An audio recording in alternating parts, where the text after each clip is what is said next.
तो हमने पढ़ा अशोक के शिला स्तंभ। अशोक के शिला स्तंभ के बाद हम पढ़ेंगे अशोक के शिलालेख। अशोक के शिलालेख हमने पढ़ा पहले अशोक के शिला स्तंभ। शिला का मतलब पत्थर, शिला स्तंभ ये स्तंभ। अब दूसरा पढ़ेंगे हम शिलालेख। तो शिलालेख का मतलब ऐसे एक पत्थर है जिस पे कुछ लिखा हुआ है, ये शिलालेख। ठीक है। तो अशोक के जो शिलालेख है तो एक तो मिला है धौली का शिलालेख। कहाँ मिला है? नंबर 1 धौली का शिलालेख। धौली का शिलालेख, धौली का शिलालेख। दूसरा है शाहबाजगढ़ी का शिलालेख। शाहबाजगढ़ी का शिलालेख, शाहबाजगढ़ी का शिलालेख। तीसरा है मानसोहरा का शिलालेख। मानसोहरा का शिलालेख, सोहरा का शिलालेख, मानसोहरा का शिलालेख है। कालपी का शिलालेख है। कालपी का शिलालेख है। उस टाइम पे पत्थर का, उस टाइम पे कोई कागज़ का आविष्कार तो हुआ नहीं था जो कागज़ लिखे। उस टाइम पे केवल ऐसी चीज़ें थी, केवल पत्थर पे लिख सकते थे, तो पत्थर ही इन्होंने अपना आधार बनाया। तो कालपी का शिलालेख, ये कालपी का शिलालेख ही वो देहरादून में मिला है। देहरादून। और धौली का शिलालेख कहाँ मिला था? उड़ीसा में। ये उड़ीसा में मिला है। शाहबाजगढ़ी का जो है वो पाकिस्तान के पेशावर में है। शाहबाजगढ़ी का जो है वो पाकिस्तान में है, ये भी पाकिस्तान में है। मानसोहरा का शिलालेख भारत के बंटवारे के बाद ये वहाँ चले गए। कालपी, ये देहरादून, कालपी का शिलालेख। उसके बाद गिरनार का शिलालेख, गुजरात में है। गिरनार का शिलालेख गुजरात, काठियावाड़ जिले में है, जूनागढ़ के पास। और सोपरा का शिलालेख ठाणे महाराष्ट्र। सोपरा का शिलालेख, सोपरा का शिलालेख, सोपरा का शिलालेख कहाँ है? ठाणे महाराष्ट्र। तो इस तरह से ये 5-6 शिलालेख मिले हैं। अशोक के शिलालेख हैं, धौली का शिलालेख जो उड़ीसा में, शाहबाजगढ़ी का पाकिस्तान में, मानसोहरा का पाकिस्तान में, कालपी का देहरादून में, गिरनार का जूनागढ़ गुजरात में, और जो सोपरा का ठाणे में महाराष्ट्र में। तो इस तरह से शिलालेख हमने 5-7 तो पढ़े, इस शिला स्तंभ और शिलालेख। अब हम पढ़ेंगे मौर्य काल में भारत की जो स्थिति थी वो पढ़ते हैं। मौर्यकालीन भारतीय स्थिति, कि मौर्य काल में भारत की स्थिति कैसी थी। मौर्य साम्राज्य की सामाजिक आर्थिक शासन प्रबंध, मौर्य साम्राज्य की सामाजिक आर्थिक शासन प्रबंध तथा धर्म और कला संबंधी जानकारी के लिए कौटिल्य का अर्थशास्त्र, मेगस्थनीज की इंडिका और अशोक के अभिलेखों का ठीक से अर्थ लगाया जाए तो पता चलेगा कि यह सब एक दूसरे के पूरक थे। मौर्य युगीन पुरातात्विक संस्कृति में, मौर्य युगीन पुरातात्विक संस्कृति में काली पोलिश के मृद भांडों की जिस संस्कृति का प्रादुर्भाव महात्मा बुद्ध के युद्ध में, महात्मा बुद्ध के काल में हुआ था, काले मृदभांड, काले मिट्टी के बर्तन का जो विकास हुआ था, वह मौर्य युग में धर्म, वह मौर्य युग में चरम सीमा पर दिखाई देते हैं। मौर्य युग में बहुत काले पॉलिश किए हुए बर्तन बहुत अधिक मात्रा में मिले हैं। इस संस्कृति का विवरण उत्तर पश्चिम, पूर्व दक्षिण के विहंगम क्षेत्रों में प्रचलित और प्रसारित हुआ। जो मौर्य काल की जो स्थिति थी भारतीय संस्कृति, उसका जो उत्तर से पश्चिम तक और पूर्व से दक्षिण तक इस क्षेत्र में इसको यह प्रचार प्रसार इसका हुआ। उसके बाद हम पढ़ते हैं सारनाथ का जो स्तंभ है उसके बारे में। सारनाथ का जो स्तंभ है, तो सारनाथ वाले स्तंभ के गोल भाग पर 4 पशुओं की आकृतियां हैं और छोटे छोटे धर्म चक्र हैं। यह चारों पशु चारों दिशाओं के प्रतीक हैं।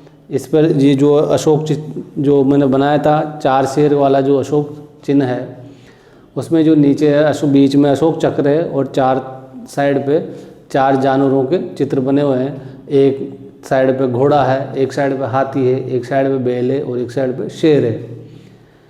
तो गज पूर्व दिशा का प्रतीक है। देखो ये चारों जो पशु बने हुए हैं इस तरह से देखो, जो ये अशोक चिन्ह है उसके नीचे यहाँ अशोक चक्र है। तो यहाँ पर घोड़ा बना हुआ है, यहाँ पर हाथी बना हुआ है, उधर शेर है, उधर बैल है। तो ये 4 जो आकृतियाँ बनी हुई 4 पशुओं की, वो 4 दिशाओं की प्रतीक है। तो उसमें गज मतलब हाथी पूर्व दिशा का प्रतीक है। हाथी इधर जिधर सूरज निकलता है उधर पूर्व दिशा की तरफ है, तो हाथी पूर्व दिशा का प्रतीक है। वृषभ जो बैल है वो पश्चिम दिशा का प्रतीक है, पश्चिम दिशा का, है ना। सिंह उत्तर दिशा का प्रतीक है। शेर जो है लॉयन वो उत्तर दिशा का प्रतीक है। और अश्व घोड़ा जो है वो दक्षिण दिशा का प्रतीक है। चारों सिंह पीठ से पीठ जोड़कर चारों दिशाओं में मुंह किए हुए हैं। इन सिंहों के अंग प्रत्यंग गटीले अनुपात युक्त एवं सजीव हैं। इसके शीर्ष पर एक महाचक्र स्थापित है जिसमें 32 आरे हैं। शीर्ष पर ये जो 4 शेर बने हुए हैं, एक इधर, एक सामने, एक इधर और एक पीछे, और बीच में जो जगह है वहाँ पर एक चक्र बना हुआ है जो दिखता नहीं है, ऊपर से देखना पड़ता है। चारों सिंह पीठ से पीठ जोड़कर चारों दिशाओं में मुंह किए हुए हैं। इन सिंहों के अंग प्रत्यंग गठीले हैं, अनुपात युक्त एवं सजीव हैं। इसके शीर्ष पर एक महाचक्र स्थापित है जिसमें 32 आरे हैं। इस चक्र को धर्म का प्रतीक माना गया है। इस चक्र को क्या माना गया है? धर्म का प्रतीक। सारनाथ में पाया गया यह अशोक स्तंभ मौर्य काल का उत्कृष्ट मूर्ति कला का अनुपम उदाहरण है। इस समय की उत्कृष्ट मूर्तियों के उदाहरण प्राप्त हुए हैं। मौर्य काल में उत्कृष्ट मूर्तियों के उदाहरण प्राप्त हुए हैं। यहाँ से प्राप्त अनेक मूर्तियाँ भूरे रंग के दानेदार बलुआ पत्थर से बनाई गई है। इस स्तंभ की सभी पाषाण कलाकृतियों पर कांच जैसी चमकदार पॉलिश या ओप चढ़ाई गई है। साथ ही इस समय की प्रतिमाओं का अलौकिक स्वरूप भी अद्भुत है। जो मूर्तियाँ बनी है मौर्य काल में, उसके बारे में हम पढ़ रहे हैं। मौर्य काल में जो मूर्तियाँ थी वो कैसी थी? उस पर अनेक मूर्तियाँ भूरे रंग के दानेदार बलुआ पत्थर से बनी थी और स्तंभ में सभी पाषाण कलाकृतियों पर कांच जैसी चमकदार, कांच जैसी पॉलिश की हुई है मिली है। साथ ही इस समय की प्रतिमाओं का अलौकिक स्वरूप भी अद्भुत है। जैसे पटना के निकट दीदारगंज से चंवर हाथ में लिए एक यक्षिणी की मूर्ति मिली है। दीदारगंज की यक्षिणी जो द्वारपाल होती है, यक्षिणी जो वहाँ पर मिली है। इस मूर्ति को चंवर गृहिणी भी कहा जाता है। इसके हाथ में चंवर होती है जो हवा उड़ाती है, ऐसे चंवर होती है। ऐसे पकड़ने की होती है, यहाँ से ऐसे। आप लोगों ने देखा होगा जैसे कोई ठाकुर जी है तो ठाकुर जी के दोनों तरफ 2 व्यक्ति खड़े थे जो हवा उड़ाते रहते हैं ऐसे। तो ये हाथ में उनकी वो चंवर होती है सफ़ेद बालों वाली। तो इस तरह से एक महिला जो है वो उसके हाथ में है चंवर, तो वो दीदारगंज में मिली ऐसी मूर्ति, तो उसको दीदारगंज की यक्षिणी कहते हैं। यक्ष और यक्षिणी, पुरुष होगा तो यक्ष और महिला होगी तो यक्षिणी। तो वो दीदारगंज से प्राप्त हुई है। तो दीदारगंज की यक्षिणी जो है वो भी मौर्य काल की ही देन है।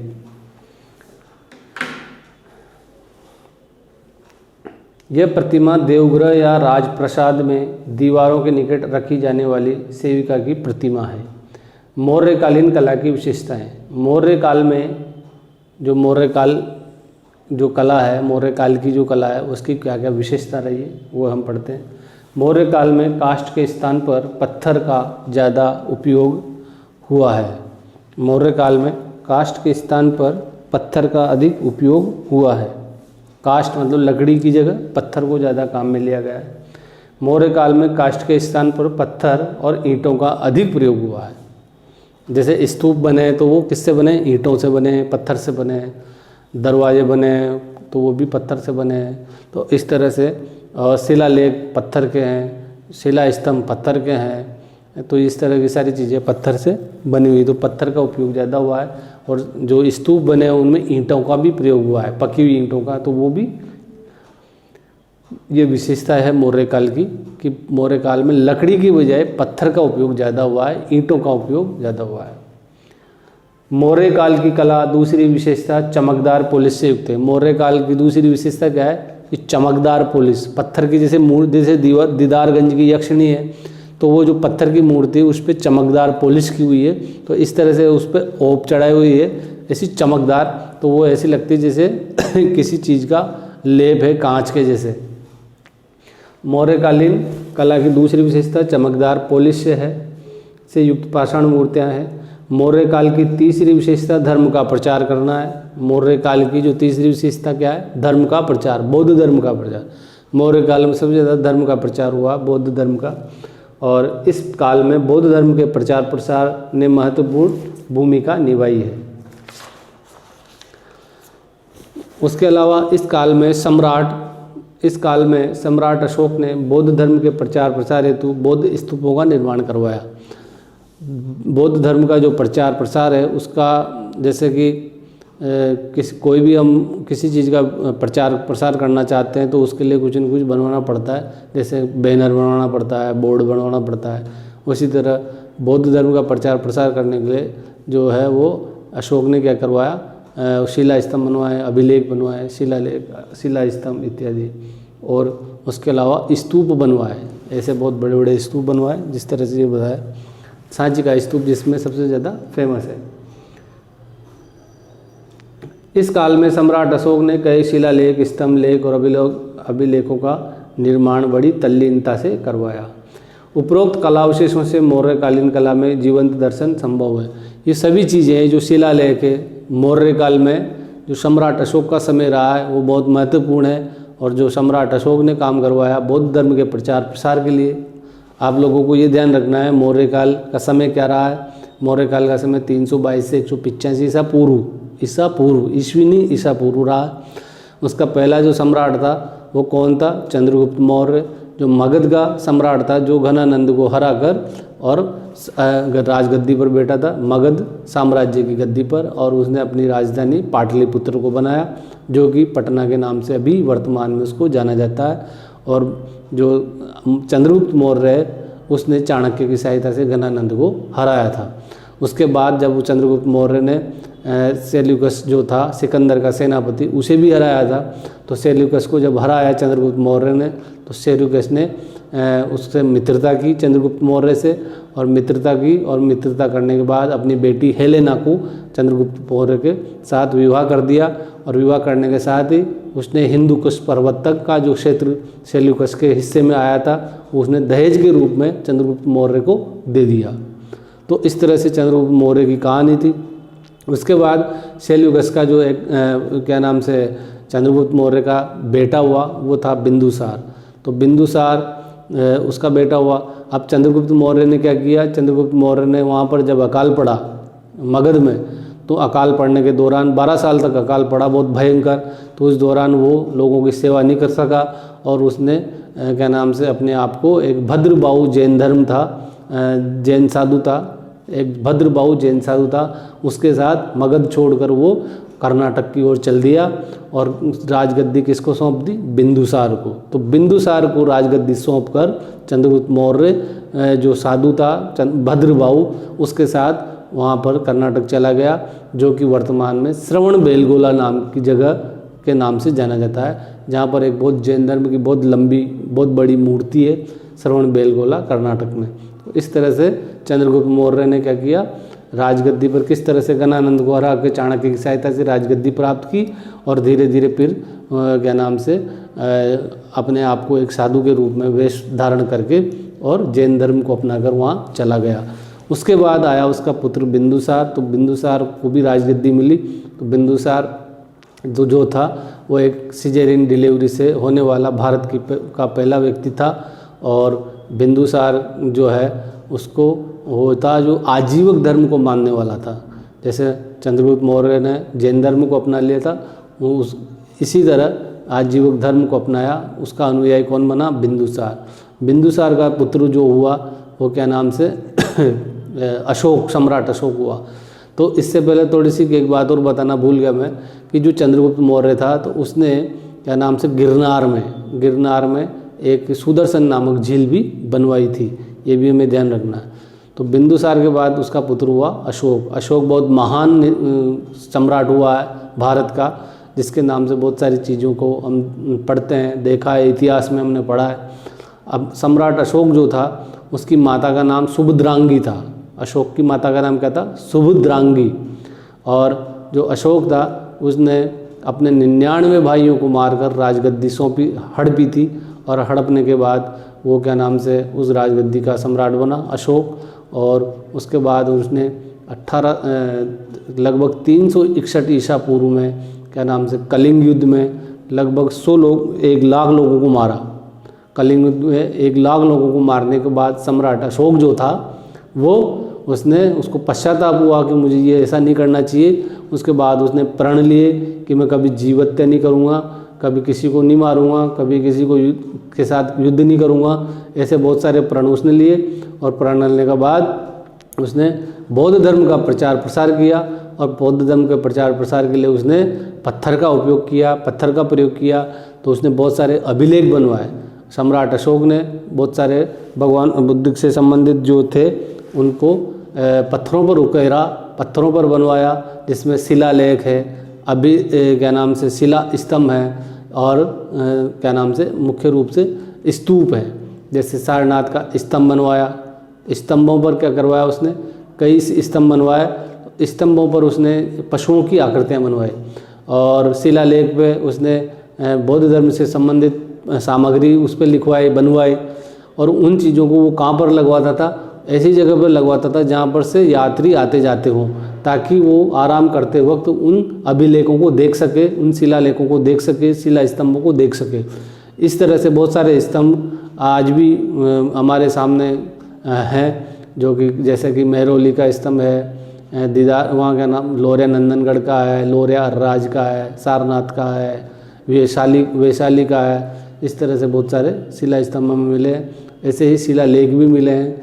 तो शिलालेख के अलावा स्तूप भी मिले हैं। तो स्तूप में सबसे बड़ा जो स्तूप है वो सांची का स्तूप है।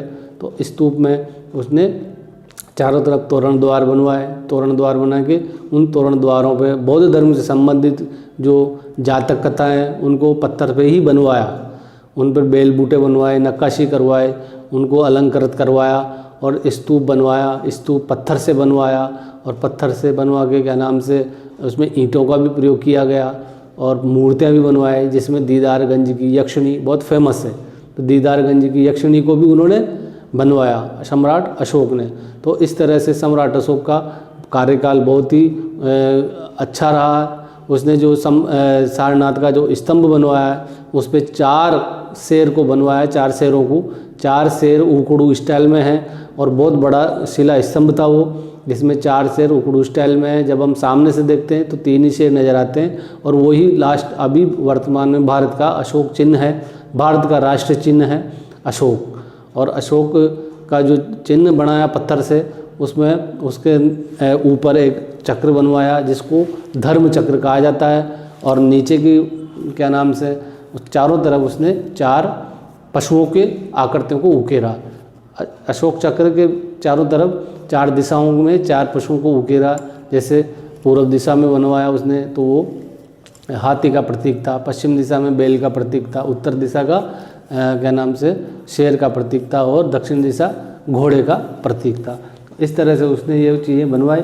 तो उपरोक्त कला अवशेषों से ये ज्ञात होता है कि मौर्यकालीन कला जो थी वो जीवंत दर्शन संभव है। अगर आज भी आप लोगों को अगर अशोक काल में या मौर्य काल के बारे में जानकारी लेनी हो, शुंग काल के बारे में जानकारी लेनी हो, या कुषाण काल के बारे में जानकारी लेनी हो, गुप्त काल, बहुत सारे वंश भारत में हुए हैं, तो इनकी जानकारी लेनी हो, देखनी हो इनको आँखों से, तो आप नेशनल म्यूजियम दिल्ली, मथुरा, सारनाथ, कलकत्ता, मुंबई, ऐसी बहुत सारी जगह है जहाँ पर ये चीज़ें रखी हुई है। सबसे मुख्य रूप से मथुरा और दिल्ली और सारनाथ, वहाँ पर ये चीज़ें रखी हुई है। सबसे ज़्यादा अशोक के काल की जो चीज़ें रखी हुई है सारनाथ में। और अगर आप जैसे यूनानी वाला देखना चाहें, ग्रीक यूनानी वाला जो मूर्ति कला का चैप्टर, जो मथुरा वाला, शुंग कुषाण वाला, तो वो मथुरा में है। और अगर प्रागैतिहासिक काल का या क्या नाम से सिंधु घाटी सभ्यता का और इस तरह के अगर चोल वंश के अगर आपको चीज़ें देखनी है तो दिल्ली के संग्रहालय में देखने को मिलेगी। तो ये सभी अवशेष उस समय की कला की उत्कृष्टता को प्रमाणित करते हैं। ये सभी चीज़ों को देखने के बाद हम उस समय चले जाते हैं देखने, जब जाते हैं इनको देखते हैं कि ये कौन सी मूर्ति है। जैसे कि हमने नेशनल म्यूजियम में जाके देखी कांसे की मूर्ति, तो कांसे की मूर्ति कब की है? 5000 वर्ष पुरानी। तो 5000 वर्ष पुरानी कोई चीज़ अगर आप देखोगे तो आपके मन में आपका मन विचलित होगा, ऐसे कि आपका मन रोमांचित भी हो जाएगा कि हम 5000 वर्ष पुरानी चीज़ें को कैसी होती है, कैसे बनाई होगी, कितनी सी है, उस समय क्या औजार रहे होंगे, किस तरह का लोगों का जीवन रहा होगा, ये सब चीज़ें हमें वहाँ देखने को मिलेगी। तो इस तरह से हमने पढ़ा अशोक का काल। उसके बाद अगला जो हम वंश पढ़ेंगे वो है शुंग काल। तो ये हमने जो चैप्टर पढ़ा तो मौर्य काल में, जिसमें हमने चंद्रगुप्त मौर्य, बिंदुसार और अशोक वाला जो चैप्टर है वो थोड़ा सा बड़ा है, इसको आप अच्छे से पढ़ना, क्योंकि परीक्षा में अशोक का वाला ही मैटर आएगा, जिसमें स्तूप, शिलालेख, शिलास्तंभ, अभिलेखों के बारे में पूछा जाएगा। तो अगला जो टॉपिक है वो है शुंग काल। तो मौर्य काल का जब खत्म होता है तो उसके बाद शुंग काल आता है, तो उसको हम अगले चैप्टर में पढ़ेंगे।